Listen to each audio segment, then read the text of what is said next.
юм хийж чаддаггүй, үйлдвэрлэж чаддаггүй улс биш шүү. Бас хийж чаддаг, үйлдвэрлэдэг улс. 90 оны өмч өвчлөлөөр ямар булхаал өвөр гарлаа.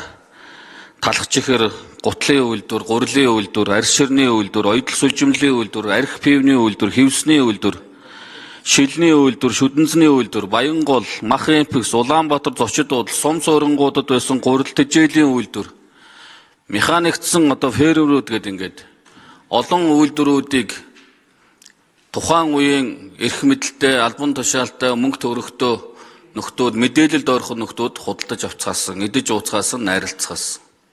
Түүний үр дүнд юу боллоо гэхээр монголчууд хийж чаддаг байсан юмаа хийж чаддгүй болсон. Энийг бол Монголын ард түмэн бүгд мэдж байгаа.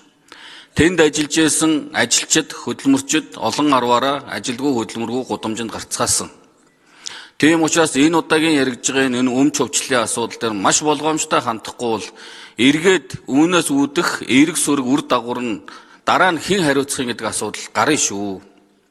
Улс төрчнөр бол нүүгөд буугаад явчихна.